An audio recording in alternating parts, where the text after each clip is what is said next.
Marshal Wes Cassidy thought he came to Redbone Creek to enforce the law. Instead, he found Clara Avery, a woman with more courage than any outlaw he had ever faced. She stood alone against greedy railroad men, corrupt officials, and even the marshal himself, armed with nothing but truth, dignity, and a fearless heart. But as old secrets rise from the dust, Wes must decide whether he's protecting justice or hiding behind a dead man's grudge. If you enjoyed this journey through the Old West, be sure to like, comment, share, and subscribe so you never miss another story from the frontier. Autumn in New Mexico has a way of reminding a man he's mortal. The air turns thin. The light gets sharp. The shadows of the Sangre de Cristo Mountains stretch out long and blue, like they're trying to reach for something they lost a long time ago. I sat at my desk in the marshal's office. The lamp was low, the wick was smoking. I didn't mind the smell. It grounded me. On the wood in front of me sat a stack of papers. One stood out. It was a deed of eviction. It was legal. It was signed. It felt like it weighed 50 pounds. Marshal? I didn't look up. I knew the voice. Caleb Avery. He'd been my deputy for 6 months. Good kid. Fast with a horse. Quiet with a gun. "The horses are saddled, Wes," he said. He was standing in the doorway. "We heading out to Redbone Creek?" I rubbed my eyes. My hands were dry. They were the hands of a man who'd worked the land before he ever wore a badge. "We are," I said. "We have a job to do." "It's a hard one, Caleb." I picked up the paper. I folded it. I put it in my pocket right over my heart. I looked at the boy. He was 19. He still had that look in his eyes, the one that says the world is simple. I knew better. I felt the need to tell him. "Listen to me, son," I said. I kept my voice steady. "Before we ride, you need to understand the weight of that badge. It's not just a piece of tin. It's a promise." Caleb nodded. He was listening. "The law is a straight line," I told him. "It has to be. If we bend it for one man, we break it for every man. That's the foundation of a fair society. But you remember this. Every person we face today has a right to their dignity. That's not a gift from the government. It's a human right they were born with. Even when the law says a person has to lose, we have a moral duty to treat them with respect. If we lose our humanity while we reinforcing the law, then we've already lost the fight." Caleb swallowed. He looked at the floor, then back at me. "I understand, Wes. Respect the person, even if you have to take the house." "That's it," I said. "Now let's go." The ride out to the Avery place was quiet.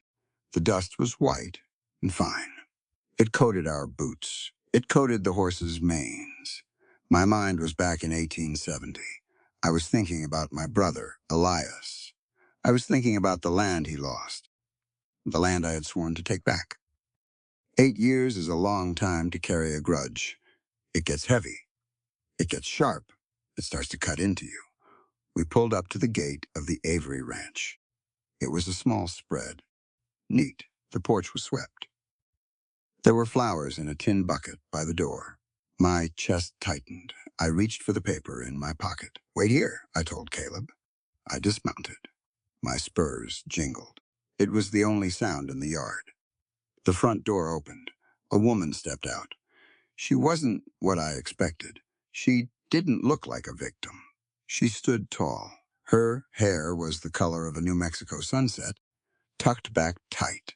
Her eyes were clear. They were the eyes of someone who had seen the inside of a courtroom and knew exactly where she stood. She didn't wait for me to speak. "Marshal Cassidy," she said. Her voice didn't shake. "I've been expecting you." I stopped at the bottom of the steps. "Ma'am, I have the papers." "I know what you have," she said. Behind me, I heard the sound of boots on the dirt. Caleb had ignored my order. He was walking up behind me. "Wes?" he said. His voice was different now. It wasn't the voice of a deputy. It was the voice of a man whose heart had just hit the floor. I turned around. Caleb was looking at the woman on the porch. His face was pale.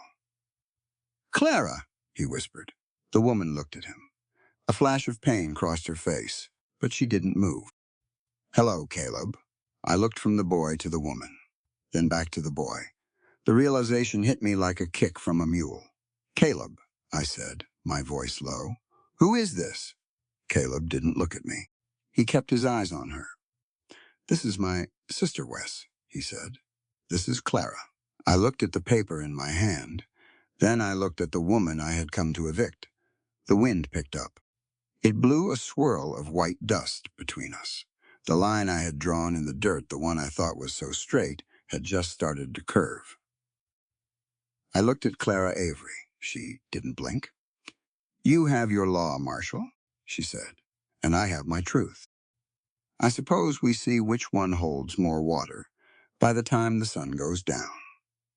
I stood there, a lawman with a lie in his past, and a deputy with a secret in his present. The harvest was coming.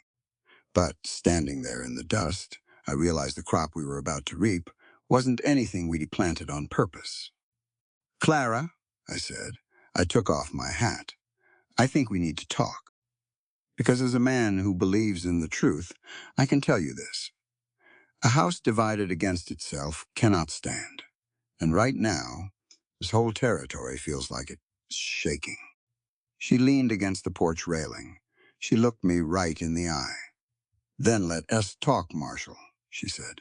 But don't expect me to make it easy for you. I hadn't expected easy. In New Mexico, nothing worth having ever was. The silence that followed Caleb's words was heavier than a New Mexico winter. It sat on my chest, cold and thick. I looked at my deputy. I looked at the man I had spent 6 months teaching how to read a trail and how to respect the weight of a gun. He wouldn't meet my eyes. He looked at his boots. He looked at the dust. He looked like he wanted the earth to open up and swallow him whole. Your sister, I said. My voice sounded like gravel under a wagon wheel. You spent half a year at my side, Caleb. You watched me sweat over these files.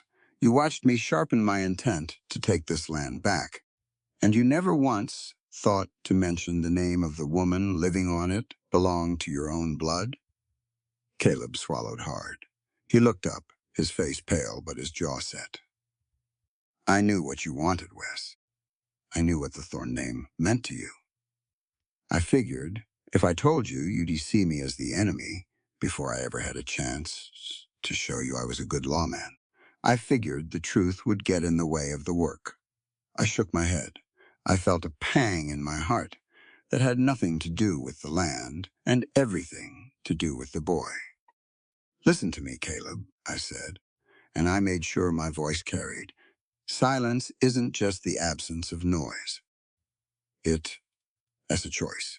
And when you choose to hide the truth from a man who trusts you, you aren't protecting him. You robbing him of his right to make an honest decision.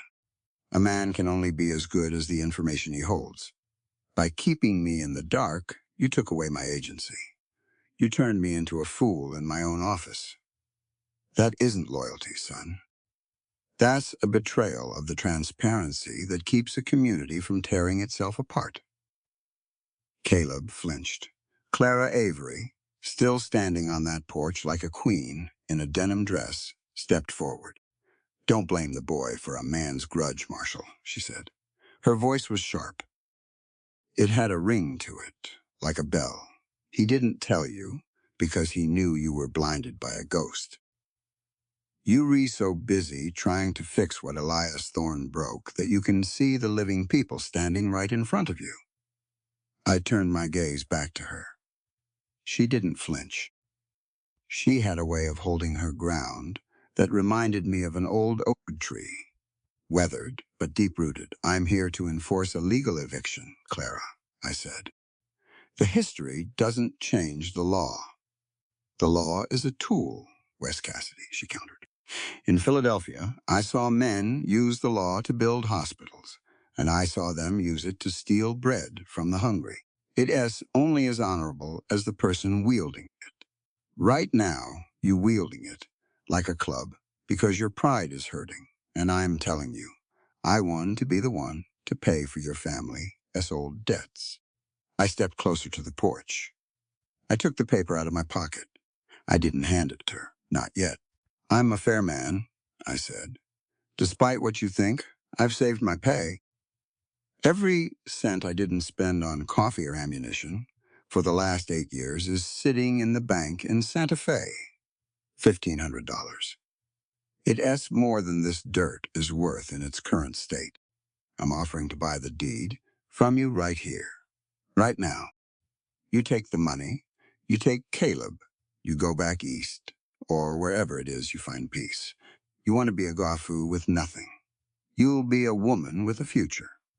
It was a good offer. It was a king-s ransom for a small spread in Redbone Creek. I expected her to breathe a sigh of relief. I expected the tension to break. Instead, Clara Avery did something that surprised me. She laughed. It wasn't a mean laugh. It was a sad one. No, she said. The word hung in the air like a hawk circling for a kill.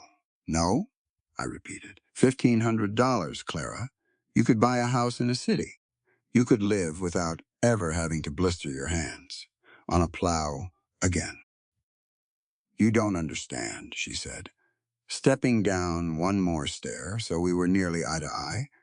It's not about the money. It's about the principle of the thing. You think because you have the badge and the bankroll, you get to dictate how my story ends. You think you can just write me out of the ledger because it fits your timeline. She pointed toward the north, toward the tracks that were being laid 20 miles away. I'm already in talks to sell this land, she said, but not to you. My blood went cold. Vane, you're talking to the railroad agent? Julian Vane is a businessman, she said. He treats me like one. He doesn't look at me and see a mistake his brother made. He looks at me and sees a person with a legal right to negotiate. And that S, a lesson you need to learn, Marshall. A person's worth isn't tied to their tragedy or their gender. Every human being has the inherent right to be the architect of their own life. When you try to force me to sell to you, just to satisfy your own conscience, you re-denying me my basic right to choose my own path. I would rather sell to a stranger for less than sell to a man who thinks he doing me a favor by taking what is mine. I felt the sting of her words. They hit home. I had spent so long thinking. I was the hero of this story, the younger brother coming to set things right. I hadn't considered that, in her story, I was just another man trying to tell her what to do. The railroad will tear this place apart, I warned. They'll put a coal-burning engine right through your garden. They'll bring noise and filth and people who don't care about the dirt of Redbone Creek. Then that will be my choice to make, Clara said. And the freedom to make a mistake is just as important as the freedom to do right. If I can't choose to fail, I'm not really free, am I? I looked at Caleb. He was watching his sister with a look of pure pride. He wasn't my deputy in that moment. He was her brother. Marshall, Caleb said softly.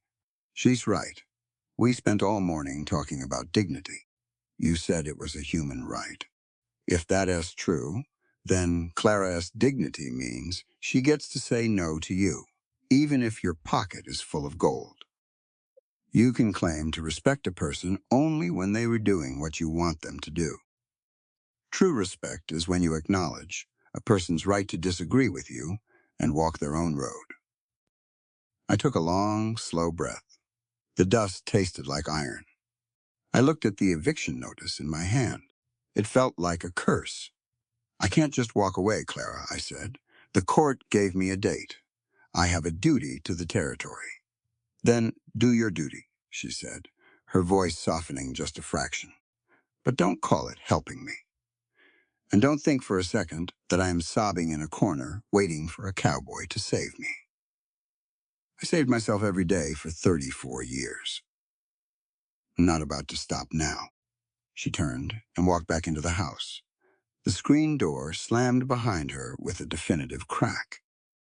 Caleb stayed by the horses. He didn't say a word. He just waited. I stood in that yard for a long time. I looked at the flowers in the tin bucket. They were marigolds, tough, bright, able to grow in soil that most things would die in. I realized then that I didn't know the first thing about Clara Avery, and I realized that my 8-year oath to Elias was starting to feel like a heavy stone around my neck. "Caleb," I called out. "Yeah, Wes? We going back to town. I need to see Judge Whitaker." "You giving up?" I climbed back into my saddle. "I looked at the house one last time." "No," I said. "I'm not giving up, but I am changing my perspective. A man who won't change his mind when he has presented with the truth isn't a man of principle. He's just a stubborn fool, and I refuse to be a fool for a dead man's pride." We rode out of the gate. The sun was high now. It beat down on us without mercy. As we hit the main trail, I realized the lesson I had tried to teach Caleb that morning had come back to bite me. I had told him that every person has a right to their dignity. Clara Avery had just proven to me that she had more dignity in her pinky finger than I had in my whole badge. And if I wanted to be the man I claimed to be, I was going to have to prove I was worthy of the land not by law, but by character. "We's?" Caleb asked as we loped toward town. "Yeah? She really is a good cook. If you ever get her to stop being mad at you, you ought to try her peach cobbler." I didn't answer. I was too busy thinking about Julian Vane and the railroad. If Clara sold to them, it wouldn't just be the end of my family's dream. It would be the end of her independence, whether she knew it or not. The railroad didn't have a soul. It didn't have a conscience. I had to stop her. Not because I wanted the land for myself anymore, but because I was starting to realize that a woman like that deserved a better neighbor than a steam engine. "Caleb," I said. "Sir? Don't ever hide the truth from me again, because the truth is the only thing that keeps us from riding off a cliff in the dark. We have a lot of work to do, and it starts with being honest about who we are and what we're fighting for." "Yes, sir," Caleb said, and this time he looked me right in the eye. The trail ahead was long, but for the first time in 8 years, I wasn't just looking backward. I was looking at the road in front of me. And I had a feeling Clara Avery was going to be standing right in the middle of it. Judge Whitaker's office was a cramped room that smelled of old tobacco and even older paper. The sunlight came through the window in thick, dusty bars. It hit the judge's spectacles, making his eyes look twice as big as they really were. He sat behind a desk that looked like it had been carved out of a single, stubborn tree trunk. "I can do it, Wes," the judge said. He leaned back. The chair groaned like a soul in purgatory. The circuit judge caught the lung fever in Santa Fe. He wanted to be moving for at least a month, maybe 2. I felt the heat rise in my neck. 2 months, Judge. That ranch is in limbo. I got an eviction notice that S, half dead, and a woman who S already talking to the railroad. If we wait 60 days, Julian Vane will have his surveyors all over that dirt. The judge picked up a heavy brass paperweight. He turned it over in his hands. "The law has its own clock, Wes," he said. His voice was slow, rhythmic. "You've got to understand something. Due process isn't just a hurdle to jump over. It asks the very soul of a free society. It asks the rule that says no man, not even a marshal with a badge, and a history can take what belongs to another without a fair hearing. If we skip the steps because we in a hurry, we aren't lawmen anymore. We just bullies with an excuse. Every citizen has an equal right to be heard by a court that is healthy and sober. That is the promise this territory made to every soul in it." I looked out the window. I could see the main street of Redbone Creek. People were moving about, living their lives. They trusted the law to be the floor beneath their feet. I hear you, Judge, I said, but what happens to the ranch? The harvest is coming.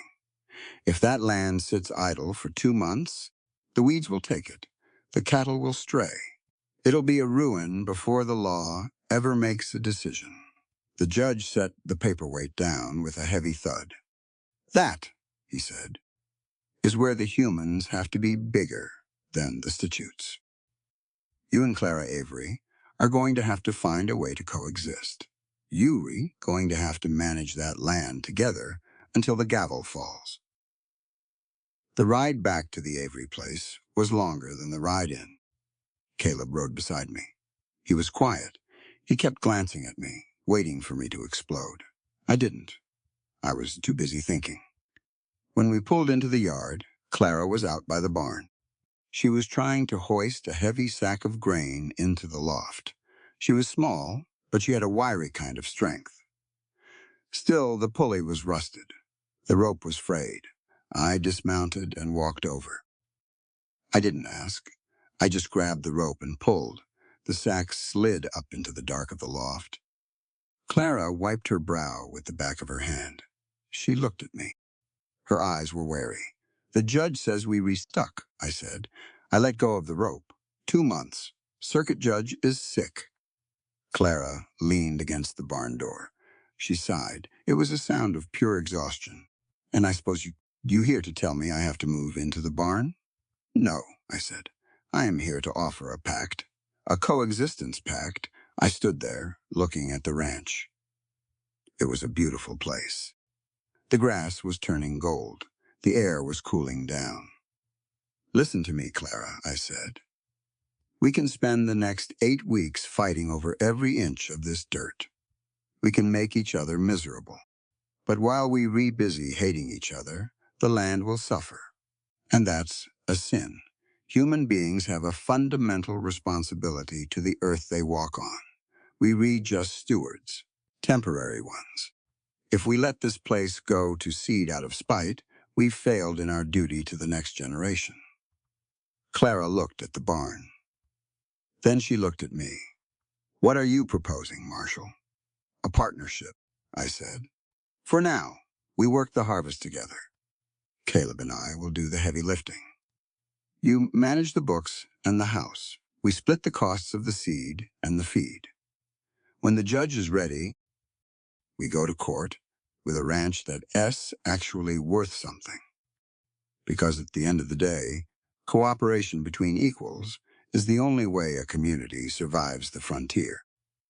If we don't learn to work together despite our differences, the wilderness will just swallow us up, one by one. Clara stayed quiet for a long time. She was weighing me. She was looking for a trick. Equals, she said. It wasn't a question. It was a statement. Equals, I repeated. Your mind is just as sharp as mine. Maybe sharper. This isn't about me saving you. It's about 2 adults being practical. Fine, she said. She held out her hand. But you sleep in the bunkhouse. And you don't touch my peach preserves without asking. I took her hand. It was rough, calloused. It felt like a hand that had done its share of living. Deal, I said. The next week was a blur of sweat and dust. Harvesting grain in the New Mexico sun is a special kind of toil. It gets into your lungs. It gets under your skin. Caleb was a horse for work. He was trying to prove himself to both of us. He swung the scythe until his hands bled. I told him to slow down, but he wouldn't. Clara was everywhere. She was fixing harness leather. She was cooking meals that made the bunkhouse smell like heaven. But more than that, she was organized. She had a ledger for everything. One afternoon, a man rode into the yard. He was riding a big, black gelding that looked like it cost more than most men made in a year. He wore a suit that was too clean for Redbone Creek. He was followed by 2 men who looked like they were paid to be quiet and dangerous. It was Julian Vane. I stopped sharpening my blade. Caleb stood up, wiping sweat from his forehead. Clara came out of the house. She stood on the porch, her arms crossed. "Mr. Vane," she said, "you early." Vane tipped his hat. He had a smile that didn't reach his eyes. "I heard the news about the circuit judge, Mrs. Avery. I thought perhaps you'd be feeling the weight of the situation. I am prepared to increase my offer for the land 10%. Cash, today." He looked at me, and I am sure the marshal here would be happy to see this settled without any more paperwork. Clara didn't move. "I'm in the middle of a harvest, Mr. Vane. I don't make decisions when I am covered in flour and sweat." Vane's smile faltered. He looked at the barn. He looked at me and Caleb. "You reworking with him?" Vane asked. "The man who wants to take your home?" "We have an agreement," Clara said. "A human agreement. It is something you might not understand, Mr. Vane. It is called mutual respect. We've decided that the integrity of the land is more important than our personal dispute. We're reworking as partners to ensure that whatever happens, the ranch remains a productive part of this community. You see, a person's dignity isn't for sale, even at 10% over market value." Vane laughed. It was a dry, rattling sound. "Respect doesn't pay the taxes, Mrs. Avery. The railroad is coming. You can either be a part of the future, or you can be a memory under the tracks." He turned his horse. "I'll be back. Think about the money. Money is the only thing that is real in this territory." When he rode out, the yard felt cleaner. I walked over to the porch. "He's right about one thing," I said. "The taxes are due at the end of the month." "I know," Clara said, "but he's wrong about the rest. Money is just paper. It's what you do with your life that leaves a mark." The harvest continued, but we weren't the only ones watching the Avery Ranch. 2 days later, our neighbor to the north, a man named Silas Miller, rode down to the creek bed that bordered our properties. He brought 3 of his hired hands. They started piling rocks into the stream, diverting the water away from Clara's lower pasture. I saw the dust from the barn. I grabbed my hat and my gun belt. "Caleb, mount up!" We rode down to the creek. Miller was a big man with a beard, like a bramble bush. He was standing in the water, shouting orders. "Miller!" I yelled. "What do you think you're redoing?" Miller looked up. He spat into the water. "Reclaiming what is mine, Marshal. This creek hasn't had a man's hand on it in 2 years. That Avery woman has let it go to waste. I've got thirsty cattle, and I'm taking the flow." Clara had followed us on her mare. She pushed past me and rode right to the edge of the bank. "You re-stealing, Silas?" she said. Her voice was cold. "It ain't stealing if you can't use it, lady," Miller said. "This is a man-ass country. You want water, you find a husband to hold it for you." I started to reach for my badge, but Clara held up a hand. She reached into her saddlebag and pulled out a small, leather-bound book. "Mr. Miller," she said, "are you familiar with the Carney Code of 1846 or the Territorial Statutes of 1871? Miller blinked. "I don't read books, woman. I raise cows." "Then you should start reading," Clara said. She opened the book to a marked page. Section 4 clearly states that water rights in this territory are tied to the deed of the land, not the gender of the owner. It says that any person, and the law uses the word person, Mr. Miller, who willfully diverts the natural flow of a stream to the detriment of a neighbor, is liable for damages and criminal trespass. You see, the law doesn't care about your opinions on what a woman can or cannot do. It cares about equity. Every person has an equal right to the resources of this earth, provided they hold the title. Your strength doesn't give you the right to take what belongs to another. Miller looked at his men. They looked at the ground. They knew I was standing there with a Marshal S badge, but more than that, they heard the authority in her voice. "I have a right to that water," Miller muttered. "You have a right to your share," Clara said. "Not mine. Move those rocks back, Silas, or the Marshal and I will see you in court. And I've already written down the time, the date, and the names of your hands." Miller stood there for a minute. He looked at me. I just leaned on the horn of my saddle. "You heard the lady," I said. "She knows the law, and I am the one who has to enforce it. You want to spend a month in the jailhouse because you don't like the way she wears her hair, or you want to go back to your own cows." Miller swore under his breath. "Move 'em back, boys," he growled. Sat there on our horses and watched them work. It took an hour for the creek to start flowing right again. When we rode back toward the house, I looked at Clara. I felt a strange kind of heat in my chest. It wasn't anger, it was something else. "Where did you learn all that?" I asked. "Philadelphia," she said. "I spent 6 years as a court clerk. I spent my days listening to men argue over things they didn't understand. I realized early on that if you don't know the rules, you read just a spectator in your own life. Knowledge is the only true equalizer, Wes. A badge can be taken away. A gun can jam. But a mind that understands the law? That's a fortress." I pulled my horse to a stop. Caleb stopped too. "Clara," I said. She looked at me. "I've spent 20 years thinking a man's strength was in his back," I told her. I wanted to make sure she heard me. "But watching you today, I see it's in the mind. Intellectual equality isn't just a fancy idea for the folks back east. It's a fact of life out here. A mind that can navigate the law is just as sharp as a blade that can cut through the brush. I've been treating you like someone who needed protection. I was wrong.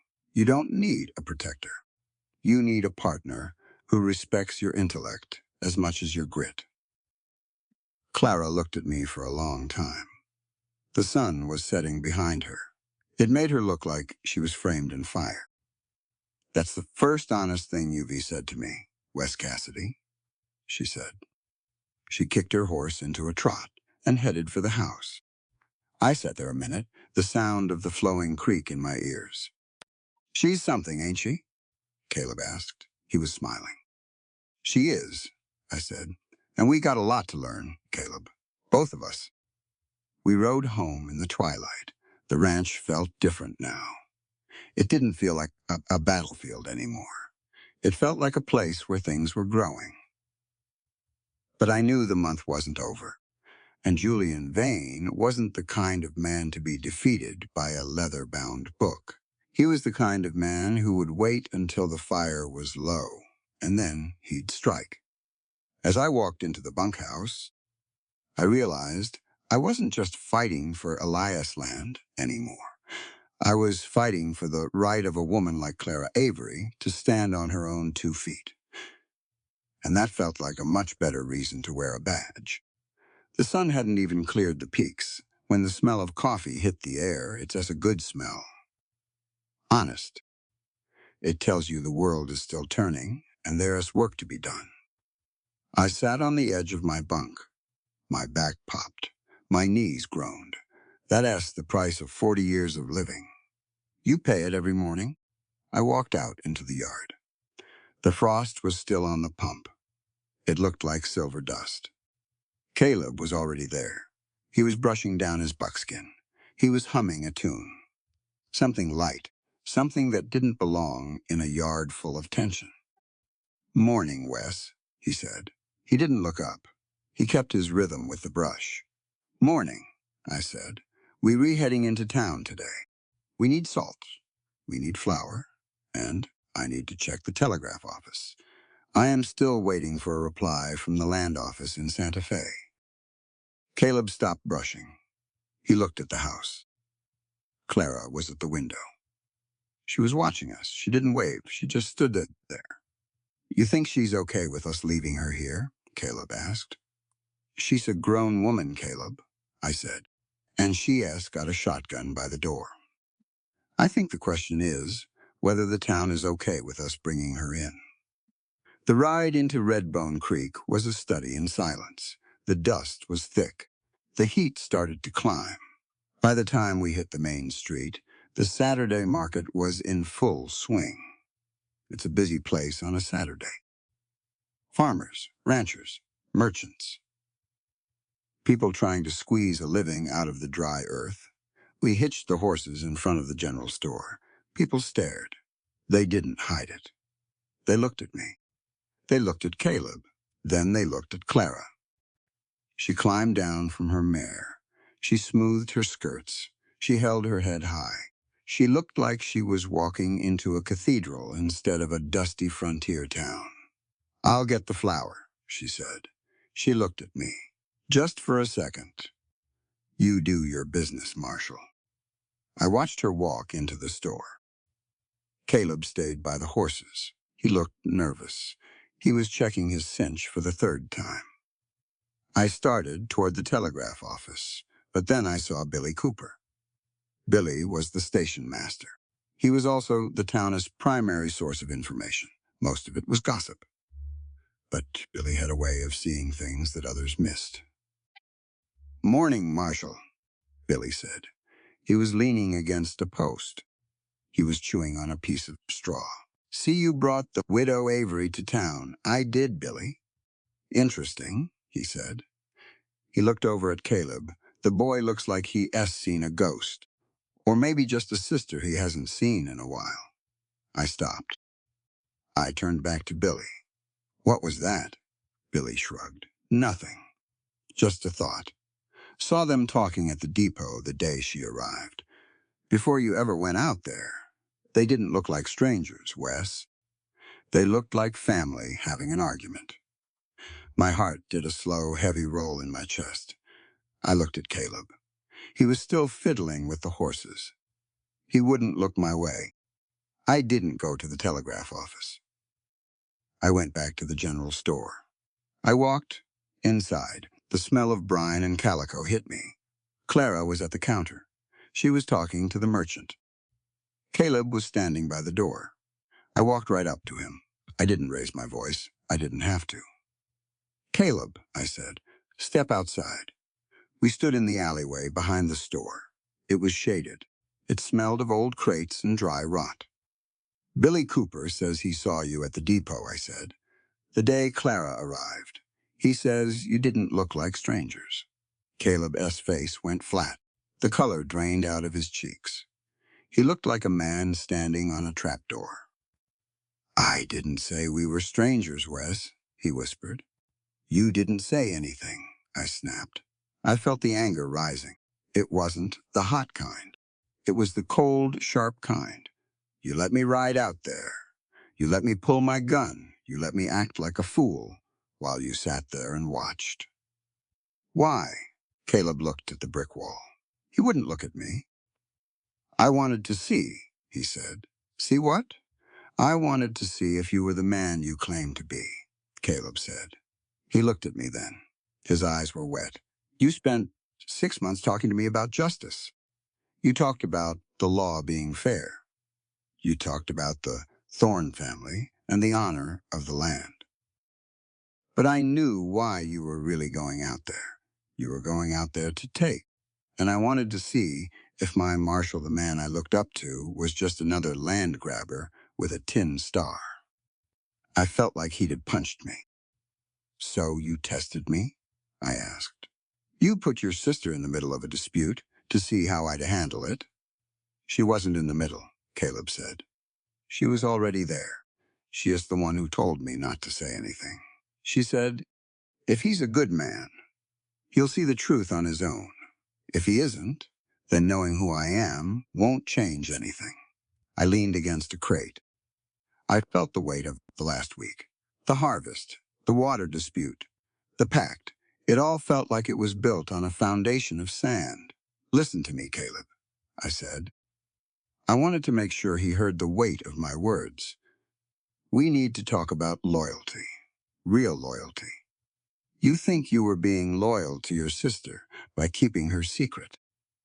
You think you were being loyal to your conscience by testing mine, but you were wrong. Caleb started to speak, but I held up a hand. Loyalty without honesty is just a shadow, I told him. It has no substance.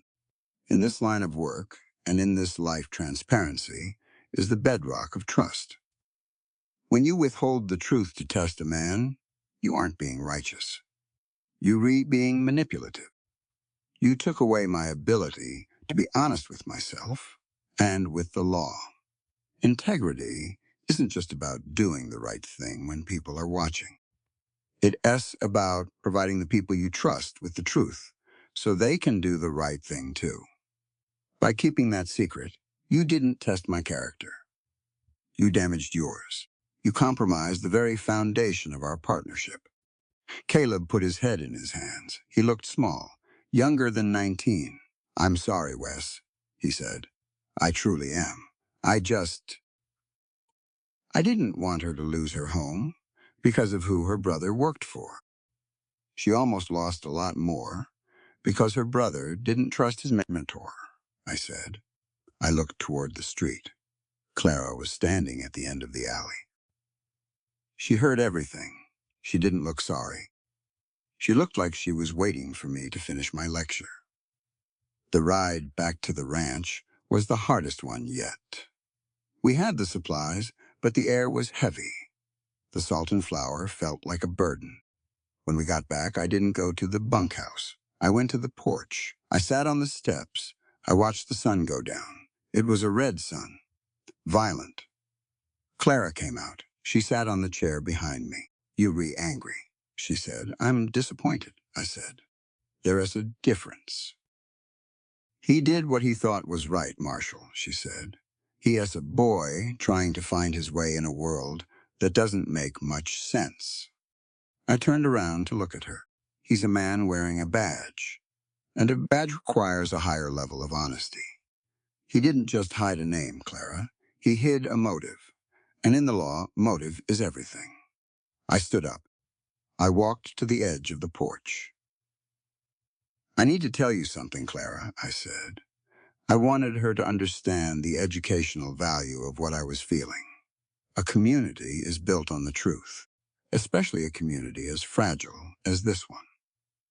When we hide things, even for what we think, are good reasons we create cracks. Those cracks are where the Julian Vannes of the world get their leverage. If we aren't honest with each other, we can't stand together against the people who want to tear us down. Your brother's silence didn't protect you. It just made us all more vulnerable. Trust is a fragile thing, Clara. It takes years to build and only a second to break. And once it's broken, the law can fix it. Only the truth can. Clara looked out at the fields. She looked at the gold grain that was still waiting to be cut. You talk a lot about the truth, Wes Cassidy, she said softly. But have you told yourself the truth yet? What truth is that? The truth about Elias, she said. The truth about why you really here. Is it about the land? Or is it about the fact that you weren't there when he died? I felt a cold chill run down my spine. It was like she'd reached into my chest and touched a nerve I didn't know I had. I was doing my job, I said. My voice was tight. I know you were, she said. But your job didn't save him. And now you were trying to use the law to save a ghost. That's a lie too, Wes. It's a lie you tell yourself every time you look at that badge. You're trying to balance a scale that doesn't exist anymore. She stood up. She walked to the door. If you want honesty, Marshall, she said, start with the man in the mirror. Because until you re-honest lie with yourself about your brother, you'll never be able to see the truth about mine. She went inside. The lamp went out a few minutes later. I sat there in the dark. The crickets were loud. The wind was whispering through the sage. I thought about Caleb. I thought about the lesson I'd tried to teach him. I realized then that I was a hypocrite. I was demanding transparency from a 19-year-old boy while I was hiding behind a wall of grief and old promises. I looked at the star on my chest. It caught the moonlight. I had been so busy being a marshal that I had forgotten how to be a man. I stood up and walked toward the bunkhouse. Caleb was sitting on his bunk. He looked up when I walked in. "Wheeze, get some sleep, Caleb," I said. I kept my voice soft. "We got a long day tomorrow, and from now on the rules are different." "Different how?" "No more secrets," I said. "No more tests. We deal with what's in front of us, and we deal with it honestly. Whether it's a land deed, a railroad agent, or a memory, we tell the truth, even when it hurts." Caleb nodded. "Yes, sir." I laid down on my bunk. But I didn't sleep. I listened to the sound of the frontier. I realized that the harvest wasn't just about the grain. It was about the people. We were stripping away the layers. We were getting down to the stalks. And I had a feeling that before the month was out, the truth was going to be the only thing left standing. The wind wouldn't quit. It was a dry wind, hot. It tasted like the desert had a grudge. I was in the barn, sitting on a three-legged stool. My fingers were stiff. I was working a piece of heavy leather, trying to get the needle through a seam that didn't want to give. I heard her boots first, not the heavy, plodding step of a ranch hand, a lighter sound. Quick, purposeful. Clara Avery didn't just walk places. She moved like she had a destination, and the world better get out of the way. She stopped at the barn door. The light was behind her. She was just a silhouette against the white heat of the yard. She was holding a leather portfolio. It looked out of place against her apron. "You be working too hard on that harness, Wes," she said. "The leather is dry-rotted. You be just sewing a ghost." I set the needle down. I looked at the harness. She was right. I was wasting my time. "Sometimes a ghost is all a man has to work with," I said. She walked inside. The smell of the barn hay, dust, and old manure seemed to shift when she entered. She smelled like lye, soap, and peppermint. She sat down on a hay bale across from me. She opened the portfolio. "I've been reading," she said. "The law books again?" "Your file," she said. She pulled out a stack of papers. They were official. They had the seal of the New Mexico Territory. The Thorne family versus the estate of Avery. I've been through every page. Twice. I felt a cold prickle at the back of my neck. "That S private, Clara. That S court business. It S public record, Marshal," she said. Her voice was flat. "If you know where to look." And I spent 6 years in Philadelphia looking at things men thought were hidden. I know your history now. I know about the original deed. I know about the loan your brother took out in 1869. And I know about the clerical error in the 1872 survey. I stood up. My stool tipped over. "What error?" "The one you didn't know about," she said. She held up a map, the survey that moved the boundary line 50 feet to the east. "The survey your brother used to claim the creek. It was never ratified. It was a pencil survey, Wes. It was a wish, not a fact." I sat back down. Slowly, the barn felt like it was spinning. For 8 years, I had built my life on the idea that the Avery family had stolen our land. I had built my oath to Elias on a foundation of legal theft. "Why are you telling me this?" I asked. "You could have used this in court. You could have shamed me in front of the judge." Clara leaned forward. She looked me right in the eye. "Because I want you to understand something about power," she said. "And I want you to hear it clearly. Listen to me, Wes. Knowledge isn't just about being smarter than the next person. It's about the fundamental right to self-determination. In this world, the people who keep the information hidden are the ones who hold the whip. When a man doesn't know the facts of his own life, he isn't a free citizen. He just a passenger in a wagon. Someone else is driving. Informed consent, knowing the full truth before you make a choice, is the only thing that gives a human being true agency. If I kept this from you, I'd be no better than the men who used the law to trick your brother. She tapped the papers. Every person has a moral and a legal right to be an informed participant in their own destiny, she continued. If we base our lives on secrets and half-truths, we aren't living. We just reacting. I'm telling you the truth because I respect your right to know where you stand, even if it hurts your pride. True equality doesn't come from a gun, Wes. It comes from having the same access to the truth as the person sitting across from you. Without that, there is no justice. There's just the lucky and the unlucky. I looked at the papers. I looked at the map. I felt the weight of my 8-year grudge starting to evaporate. It didn't feel good. It felt like I was being emptied out. So, I've been fighting for a lie, I said. You've been fighting for a memory, Clara said softly. And memories are dangerous things when they aren't backed up by the facts. We didn't have much time to dwell on it. A horse came galloping into the yard. It was a bay, hard-ridden, lathered at the mouth. It was Silas Miller, S-boy. He looked terrified. Marshall Cassidy. I ran out of the barn. Caleb was already coming from the pump. What is it, son? I asked. It S. Vane, the boy shouted. He was gasping for air.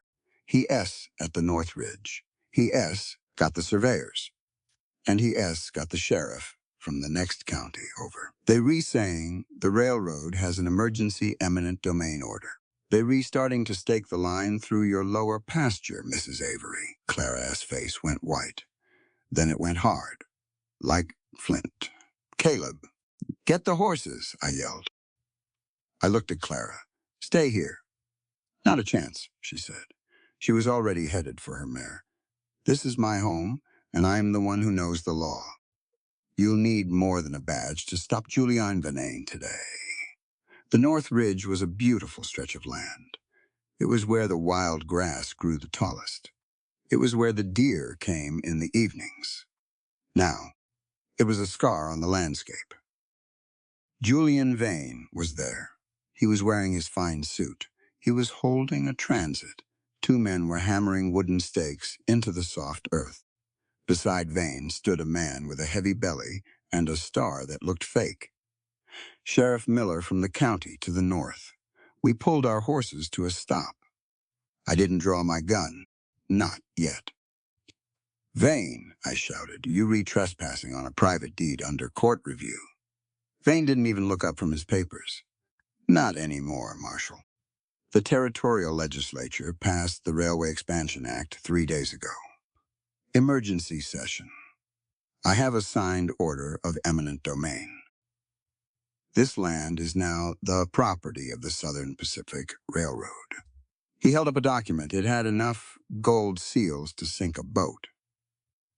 The sheriff here just making sure the transition goes smoothly, Vane said. He smiled. It was a cold, oily smile. It's a matter of progress, Wes. You can stop the locomotive with a few words about respect. I looked at Sheriff Miller. You out of your jurisdiction, Joe. Eminent domain is territorial, Wes, Miller said.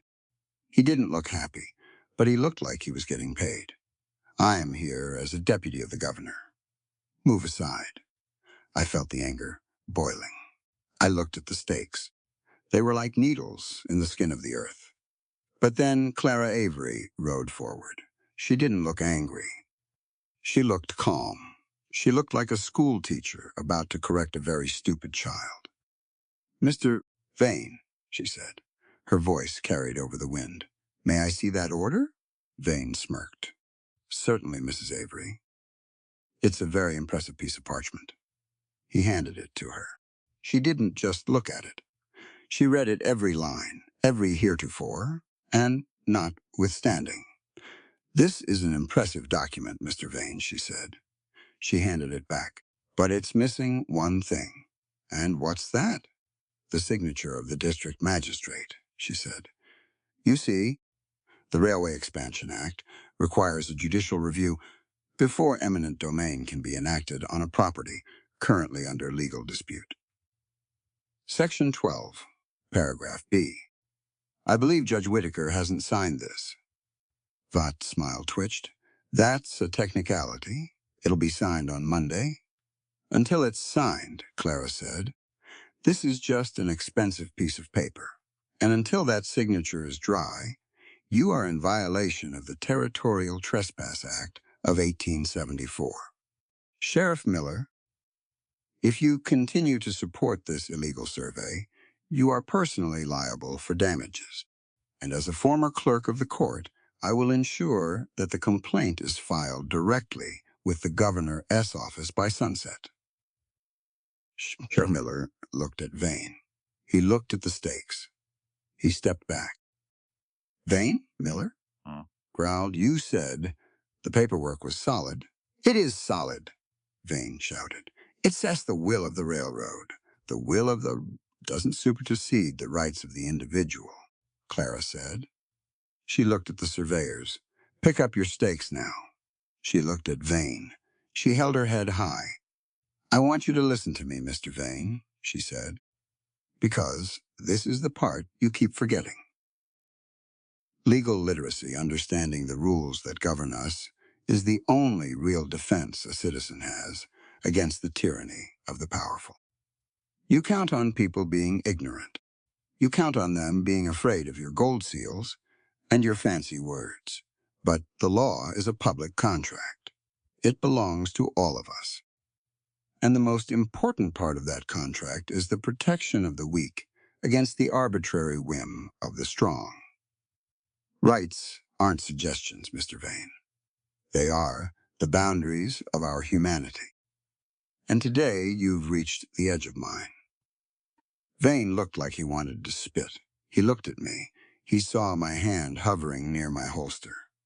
He looked at Caleb, who had his rifle out of the scabbard. This isn't over, Avery, Vane said. He hissed the name. You read just delaying the inevitable. I am defending the present, Clara said.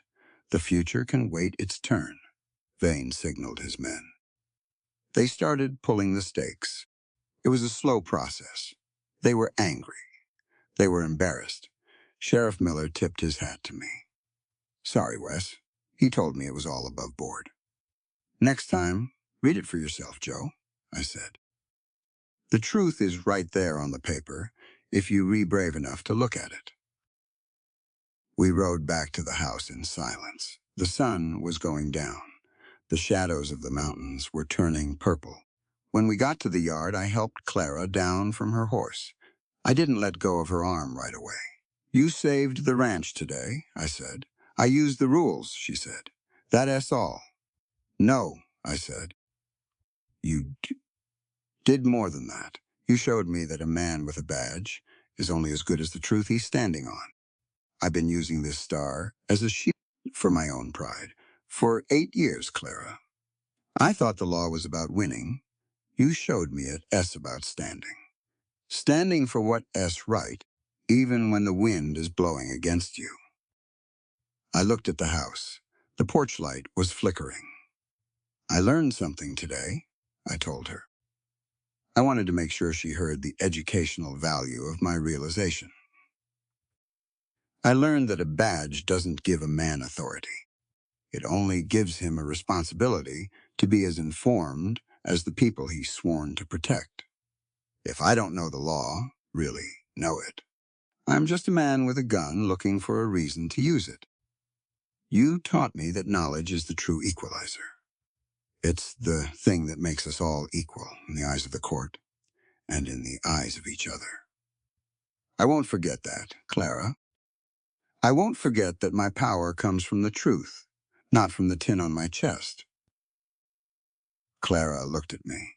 For the first time, she didn't look like she was fighting me. She looked like she was seeing me. You're a good man, Wes Cassidy, she said softly. You just had to get out of your own way. She went inside.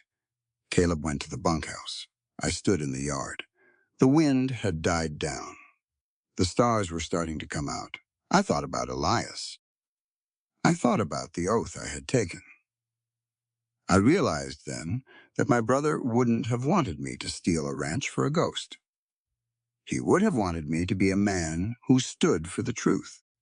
I looked at the badge on my chest. I unpinned it. I looked at it for a long time. Then I pinned it back on. But this time, it felt different. It didn't feel like a weapon. It felt like a promise. A promise to be a man of the law, not a man of the grudge. And as I walked toward the bunkhouse, I knew that Julian Vane was going to come back. He was going to come back with more lawyers and more gold seals. But this time, we were ready. We had the harvest. We had each other. And most importantly, we had the truth. And in Redbone Creek, that was starting to feel like enough. The moon was a thin sliver that night, just a fingernail scratch on the dark belly of the sky. It didn't give much light, but it gave enough to see the rows of grain standing tall in the fields. They looked like a silver sea. Quiet, waiting for the scythe. I was out there, walking the perimeter, my boots crunching on the dry earth. It was the only sound for miles, except for the occasional hoot of an owl up in the ridge. I couldn't sleep. The stakes Julian Vane had driven into the dirt were gone, but the holes were still there. Small, dark wounds in the ground. I heard a soft step behind me. I didn't reach for my gun. I knew the rhythm of that walk by now. Clara Avery came up beside me. She was wearing a heavy wool shawl over her shoulders. She looked out at the field, her face pale in the dim light. "It's a beautiful night, Wes," she said. Her voice was low, like a secret. "It is," I said, quiet. "A man can hear himself think out here. Sometimes that S a good thing. Sometimes it isn't." She stayed silent for a minute. Then she reached into the pocket of her apron. She pulled out a piece of paper. It wasn't the fancy court file from the barn. This was something else. Older. The edges were frayed and yellowed. "I told you I read the file, Wes," she said. "But I didn't tell you about the letter. I found it tucked behind the deed in the Judge S. archive. It was addressed to the Avery estate. From your brother, Elias." My heart did a slow, heavy thud. Elias didn't write letters to the Averys. He fought them. "He wrote this one," she said. She handed it to me. I couldn't read it in the dark. I pulled a small match from my pocket and struck it against my thumbnail. The flame flared up, bright and hot. I saw the handwriting. It was Elias S. Messy, slanted to the right. Always in a hurry. "To Harlan Avery," it began. "The debt is settled. The 500 gold pieces cover the losses from the game on the 4th. The land is yours. I've signed the bill of sale. Don't to tell Wes. He thinks the world is a fair place. Let him keep thinking it. He doesn't need to know his brother traded the dirt for a pair of deuces." The match burned down to my fingertips. I dropped it. The darkness rushed back in, but the image of that ink was burned into my mind. I sat down right there in the dirt. My legs just wouldn't hold me up. "He sold it," I whispered. "He didn't lose it to a cheat. He didn't get robbed by a survey. He traded the family legacy for a card game. 8 years. 8 years I had carried that grudge. I had rehearsed my anger every morning like a prayer. I had looked at the Avery name and seen a thief. I had looked at my badge and seen a weapon for a holy war, and it was all a lie. Clara sat down on the ground next to me. She didn't try to touch me. She just sat there, her presence steady as a rock. "Wheeze," she said. Her voice was firm now. "We need to talk about what this means. Not just for the land, but for you." I looked at her. I felt like a man who had been ghost walking his whole life. "Listen to me," Clara said. "There is a lesson here that is bigger than a deed of sale. It's a lesson about the weight we choose to carry. You took an oath to a ghost, Wes. You thought you were being honorable. You thought loyalty meant defending your brother S. memory at any cost. But you forgot something important. True loyalty isn't about blind devotion to a person S. mistakes. It's about a loyalty to the truth. She paused, letting the wind carry her words. We have to be careful about the stories we tell ourselves, she continued. An inherited grudge is a poison, Wes. It's a debt you didn't run up, but you've been trying to pay it with your life. When we hate someone based on a lie, or even based on a truth we don't fully understand, we surrender our own dignity. We turn ourselves into tools for someone else. Shame. Every human being has a right to be seen for who they are today, not for the sins of their kin or the shadows of the past. By holding on to that hate for 8 years, you didn't just hurt my family. You hurt yourself. You stayed a prisoner of a lie because it was easier than facing the possibility that the man you loved was a man who failed. I looked down at my hands. They were shaking. I thought I was doing right by him, I said. You were doing what you thought was right, Clara said. But doing right without the truth is just a well-intentioned path to a dark place. We have to understand that our personal feelings, our love, our grief, our pride, they don't change the facts of the world. A man has a moral obligation to seek the truth, even when it is painful, especially when it is painful. Because a life built on a falsehood is a life that can be toppled by a single piece of paper. Integrity means having the courage to admit when the foundation of your house is rotten and have the strength to tear it down and build something new on the solid ground of what is real. I felt the tears coming then. I didn't try to stop them. They weren't for Elias. They were for the 8 years I'd wasted, for the man I could have been if I hadn't been so busy being an avenger. I've been a fool, Clara, I said. No, she said. You were a man who was misled, but you re a man who knows the truth now, and that's where the real test begins. What do you do when the lie is gone? Do you keep hating because it is a habit? Or do you find the grace to forgive the dead and start living for the living? I looked over at her. In that thin moonlight, she looked like the only thing in the world that was solid. I'm sorry, I said, for the way I came onto this land, for the way I looked at you. I know, she said, and I accept that, because a person who can acknowledge their own error is a person who still has their soul intact. We all flawed, Wes. Elias was flawed. My husband was flawed. You and I are flawed, but we have a responsibility to be better than our mistakes.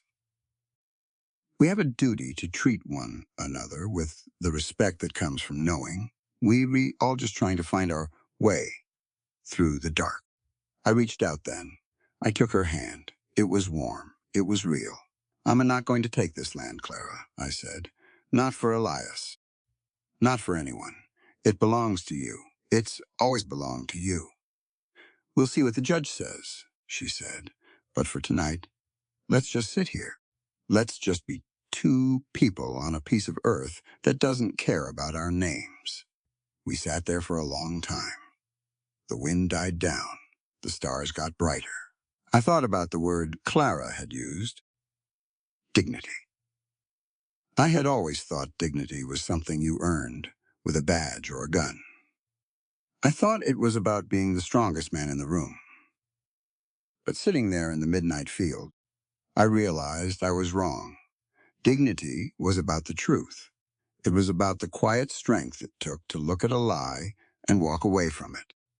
It was about the respect you showed to another person when you realized their humanity was just as complicated and messy as your own. I looked at the badge on my chest. It felt lighter now, like the lead had been turned into tin. Clara, I said. Yes? Tomorrow, I'm going to go see Julian Vane, not as a man looking for a fight, but as a man looking to set things right. He won't like that, she said. I don't care, I said. He's been counting on my anger to help him steal this land. He thinks I'm his hammer. He's going to find out I'm just a man who finally opened his eyes. Clara smiled then. A real smile. It was the most beautiful thing I'd ever seen in the territory. That's a good start, Wes, she said. A real good start. We walked back to the house together. The house didn't look like a fortress anymore. It looked like a home. As I laid down on my bunk in the bunkhouse, I didn't feel the weight of the past pressing down on me. I felt the air in my lungs. I felt the silence of the night. I realized that the truth hadn't just freed Clara Avery. It had freed me. The oath was broken. And for the first time in 8 years, I was a man who could sleep without dreaming of a dead man, dead. The dawn came up cold. It was a gray light, the kind that doesn't warm the skin, but just makes the world visible. I was at the pump splashing ice-cold water on my face. It stung. I liked the sting. It reminded me I wasn't dreaming. The letter from Elias was tucked into my shirt, right against my ribs. It felt like a hot coal. I saw Clara come out of the house. She wasn't wearing her apron. She was wearing a travel coat. Her face was set. She looked like she was heading for a war she knew she might lose. "You're going to see Vane," I said. It wasn't a question. She stopped. She looked at me. "I have to, Wes. The harvest is nearly in, but it won't be enough. The debt doesn't wait for the grain to dry." I walked over to her. I stood in her path, not to block her, but to make her look at me. "I told you I have $1,500. I know the truth about Elias now. I'm not buying the land to settle a grudge. I'm bent to save it. Why sell to the railroad? Why sell to a man who will bury this valley in soot?" Clara looked away. Her throat moved as she swallowed. Then she looked at the barn where Caleb was pitching hay. "Because Julian Vane isn't just buying land, Wes," she whispered. "He is buying a life, and your $1,500. It's a lot of money, but it is not enough to pay for what Caleb did." We sat on the porch. The coffee was bitter. We didn't mind. "Tell me," I said. Clara leaned back. She looked out at the horizon. "Caleb is 19. He is impulsive. He has our father's heart and our father's lack of luck.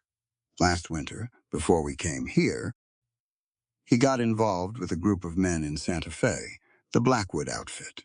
They run the gambling dens. Caleb thought he could win enough to pay off the taxes on this place. He thought he could be the hero." She paused. A long, shaky breath escaped her. "He lost," she continued. "He lost $5,000. Money he didn't have. Money I don't have. They told him if he didn't pay by the end of this year, they'd send a man to collect, not in gold and blood. Julian Vane, he knows he is the one who bought the debt from Blackwood. He is using it like a leash. He told me if I sign over the deed, he'll burn the debt markers. He'll give Caleb his life back." I felt a cold rage, the kind that makes a man's hands go perfectly still. "He's a vulture, Clara." "He is," she said. She turned to me then. Her eyes were hard, purposeful. "Listen to me, Wes," she said. Her voice was clear. She wanted me to hear the lesson. "We need to talk about the value of a human being. In this territory, men fight over dirt. They kill over water. They die for gold. But those are all things we can replace. You can grow more grass. You can find more water. You can grow a person back once they re-gone. A human life with all its mistakes and all its potential is the only thing that truly has infinite value. When a person is in trouble, you don't weigh their worth against the price of a ranch. You don't ask if they deserve the help based on their ledger. You give it because they are a soul. My brother's life is more important than my pride. It's more important than this land. It's even more important than my own future." I watched her. She was steady. Sacrifice isn't a burden, Wes, she told me. She wanted the moral of the story to be plain. It is the highest expression of love. To give up what you want so that someone else can simply exist, that S, not losing. That S winning the only fight that matters. If I sell this land to Vane, I lose a house, but I save a man, and in the eyes of any god worth praying to, that S a fair trade. We have a responsibility to protect one another. That S the real law. S the law of the heart. Everything else is just ink on paper. I stood up. I walked to the edge of the porch. And Caleb? I asked. Does he know? No, she said. He thinks I am selling because I am tired. He thinks I am selling because I don't believe in the ranch. I want him to keep thinking that. I don't want him to carry the weight of knowing I traded my home for his head. That is a debt no 19-year-old should ever have to pay. I looked at her. I saw the strength it took to carry that secret. It was a heavy weight, heavier than my badge. I can't let you do it alone. Claire, I said.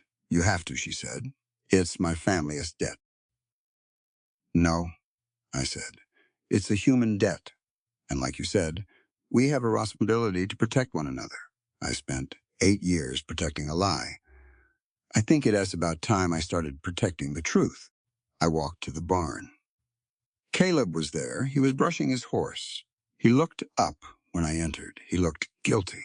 He always looked a little guilty lately. Caleb, I said. We's? We re-riding, I told him. Not to town. To the ridge. We re-going to find Julian Vane. Caleb stopped brushing. Why? Because, I said, it's time you and I had a talk about what it means to be a man. And it starts with being honest about the holes we dig for ourselves. I looked at the boy. He was young. He was scared. He reminded me of Elias. Listen to me, son, I said. I kept my voice low. Every man makes a mistake. Every man finds himself in a hole so deep he can't see the sun. But the measure of a man isn't the mistake he made. It's how he faces the consequences. You've been letting your sister carry your weight, Caleb. You've been letting her sacrifice her peace so you don't have to face your fear. That is not being a protector. That is being a weight. Real maturity comes when you realize that your actions have a cost and you have a duty to pay that cost yourself, rather than letting the people you love pay it for you. We are going to find Vane, and we are going to tell him that the Avery Ranch isn't for sale, not for gold, and not for blood. Caleb's eyes went wide. He dropped the brush. How did you know? He whispered. Your sister told me, I said. Because she loves you. But I'm telling you because I respect you enough to believe you can be better. Now, get your hat. We were going to set this right. We rode out of the yard. I didn't look back at the house. I knew Clara was watching from the window. I knew the danger we were riding into. Vane wouldn't play fair. Men like him never did. But as we hit the trail, I realized that for the first time in my life, I wasn't riding for a grudge. I was riding for a boy's future. And that made the horse feel faster, and the air feel cleaner. The debt was real. But so was the man I was becoming. And in the territory of New Mexico, that was usually where the story really started. The ride to my mother's house was a long one. It took me away from Redbone Creek and into the hills where the juniper grew thick and the wind had a lonely whistle. I left Caleb at the jailhouse in town. I told him to stay put.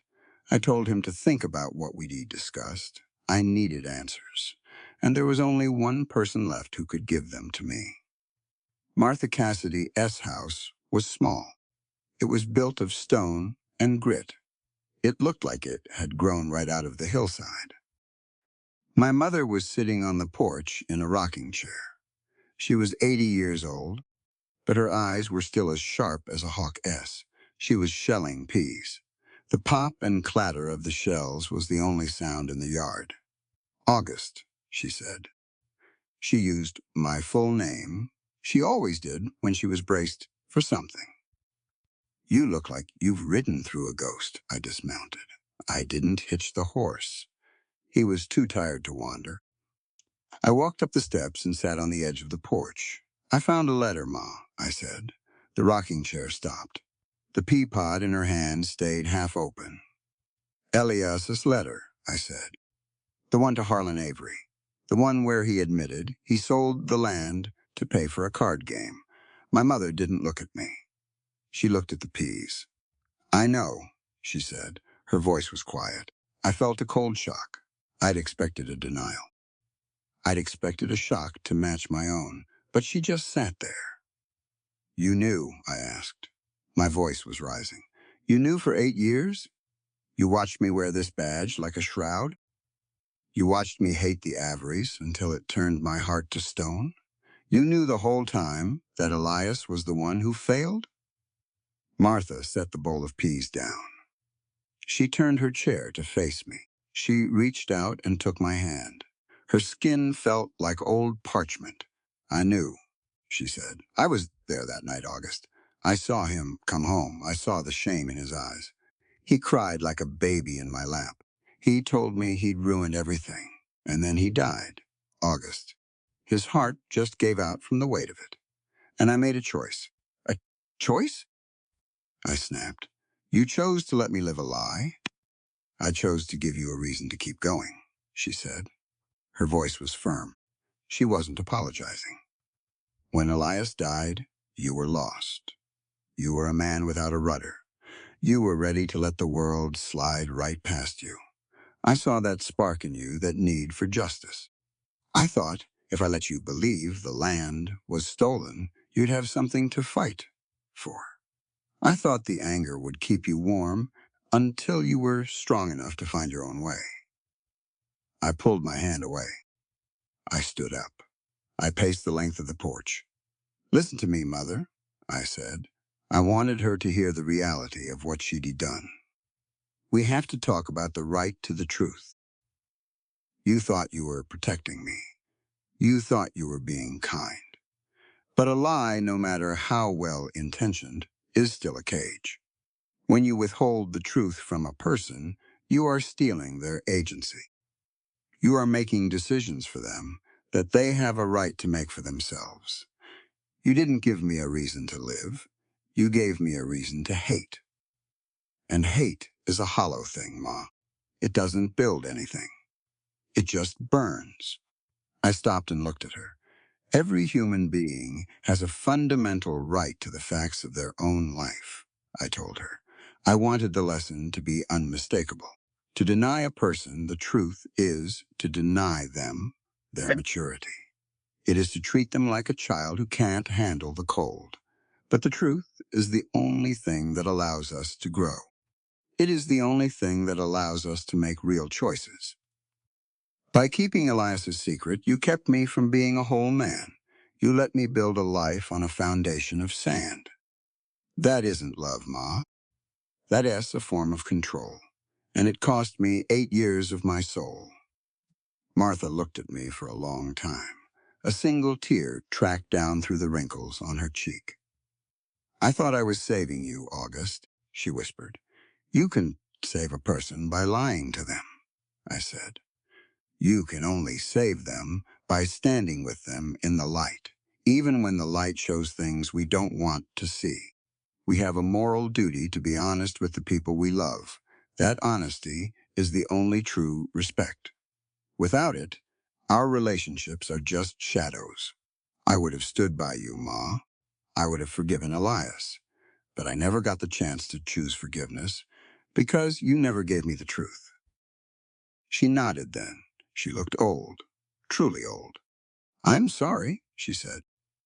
I was a mother trying to protect her last son. I didn't see the cost.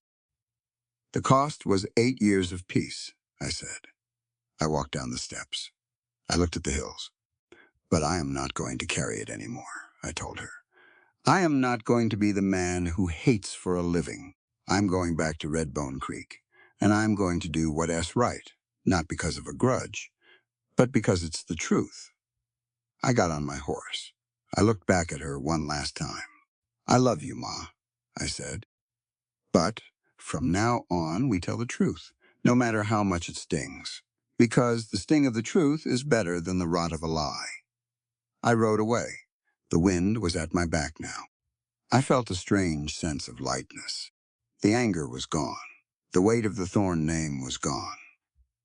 I was just a man with a badge and a choice. And as I headed back toward Clara Avery and the harvest, I realized that for the first time in my life, I knew exactly who I was. The story wasn't about the land anymore. It was about the people. It was about the courage to stand in the light and see the world for what it really was.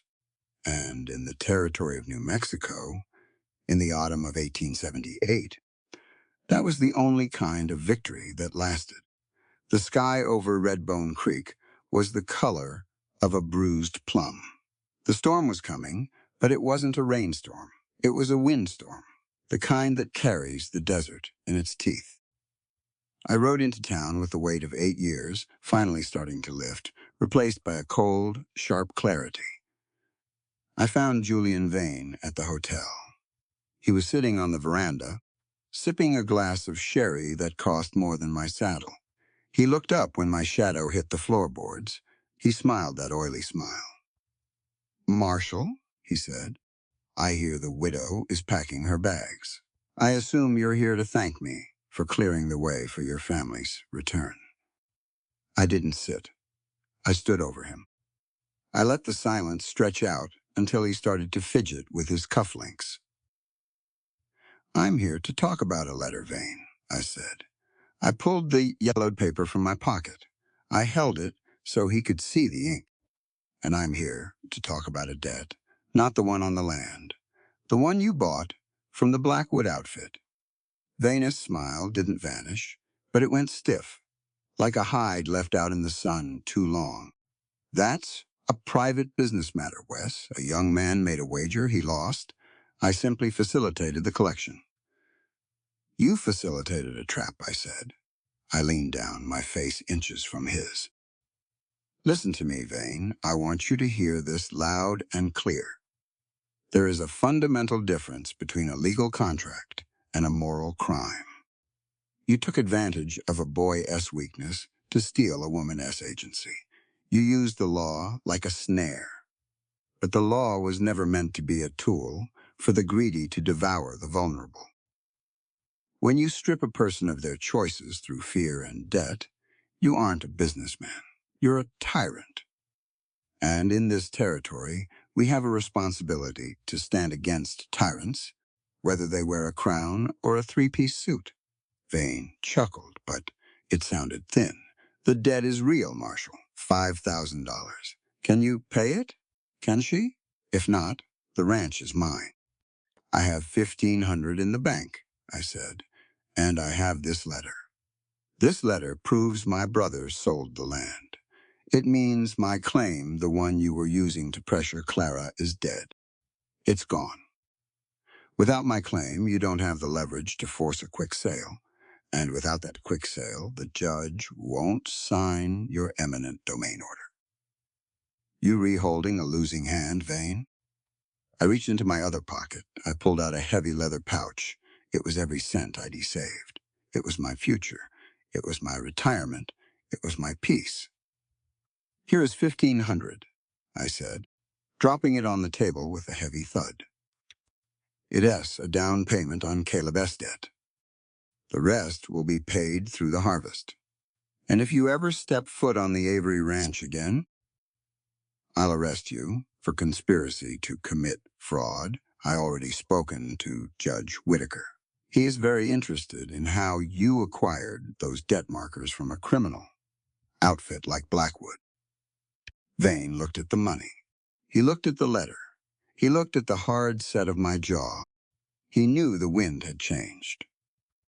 "You throw away your life savings for a woman who doesn't even want you there?" Vane asked. He sounded genuinely confused. I stood up straight. I felt taller than I had in years. "I'm not throwing it away," I said, "investing it in the only thing that matters. human dignity. Listen to me, Vane. Money is just a way to keep score, but character is how you play the game.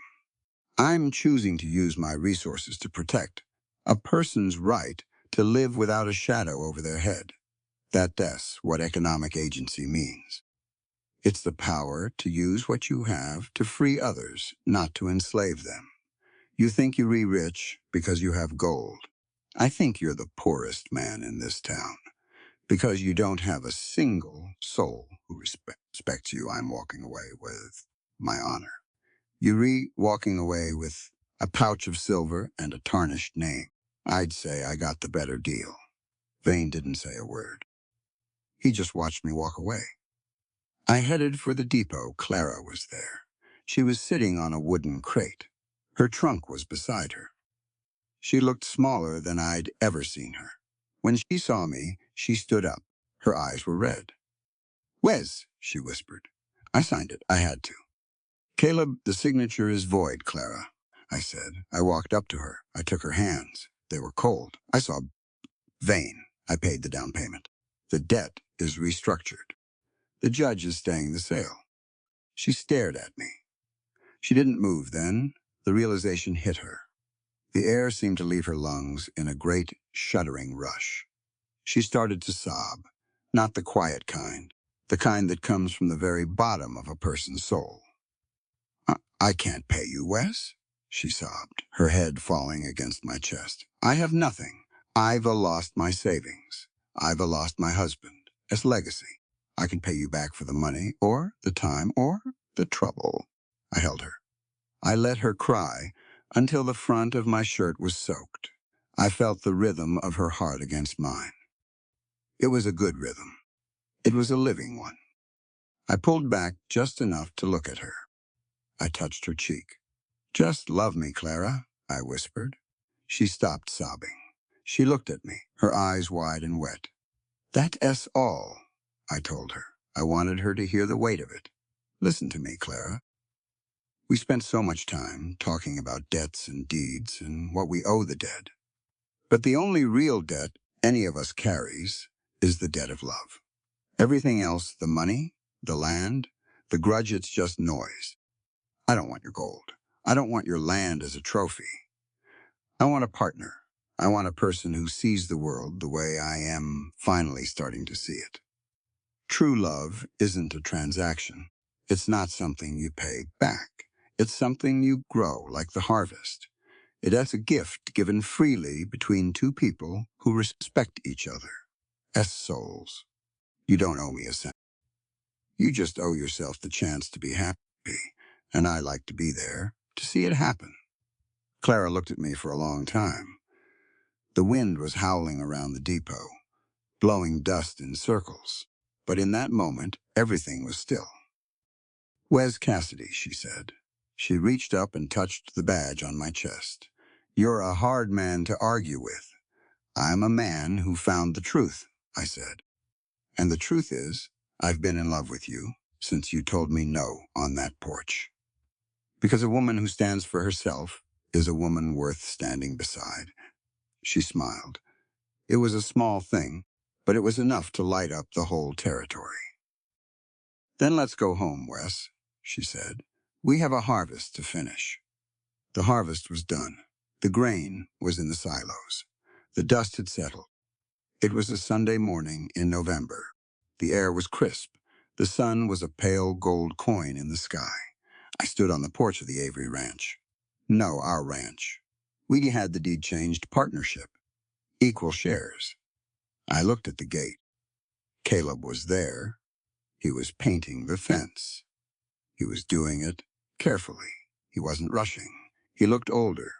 There was a weight in his shoulders that hadn't been there before. The weight of a man who knew he'd been given a second chance and intended to use it. Clara came out. She was carrying 2 cups of coffee. She sat on the swing. She looked at the land. It was quiet now. The rest was earned. "The judge sent the final papers," she said. "It's official, Wes. The Thorn Avery dispute is closed."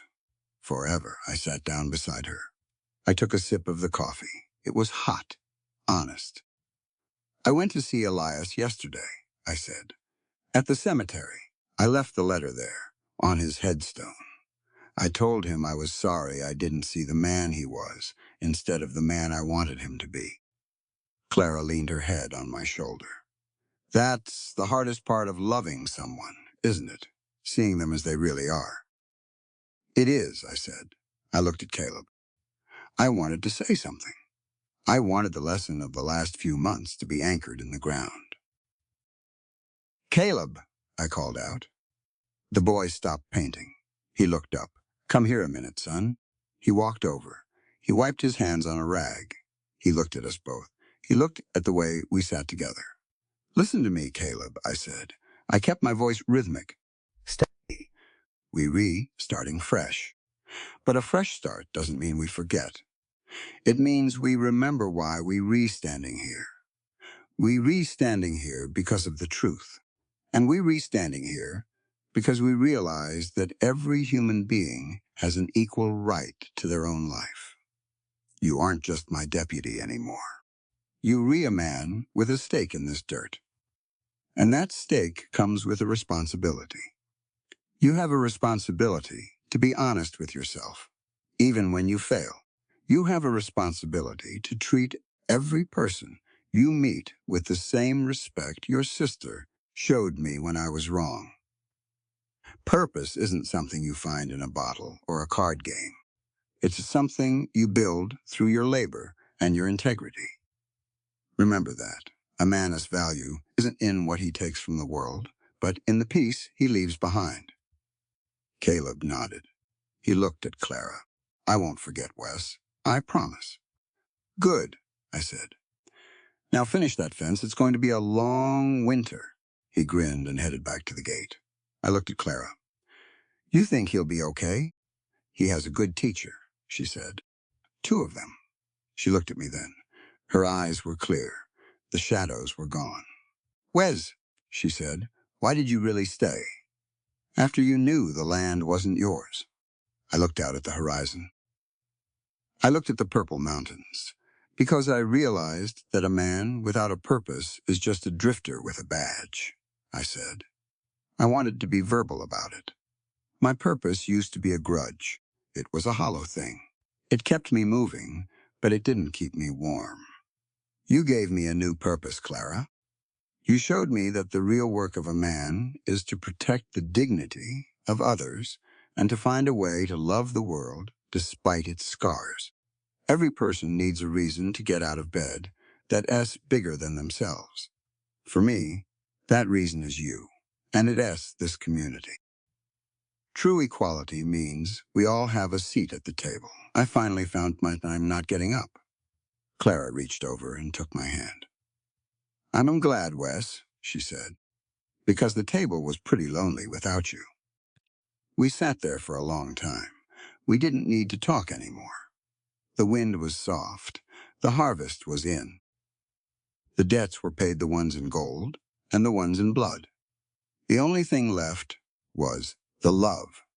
And in the territory of New Mexico, in the year of our Lord 1878, that was the only thing that truly lasted. I looked at the badge on my chest. It caught the sun. It wasn't a shield for my pride anymore. It was just a piece of tin, a sign that I was a man who stood for the peace of the valley.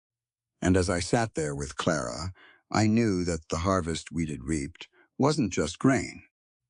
It was a life built on the truth, and that, I reckoned, was the most valuable thing a man could ever own. Welcome to a channel devoted to emotional Western storytelling stories of cowboys, frontier romance, motherly love, sacrifice, compassion, and the timeless struggle between pride and humanity. The characters, settings, and events portrayed in this story are entirely fictional. While certain themes may echo real-life experiences, they are shaped by creative interpretation.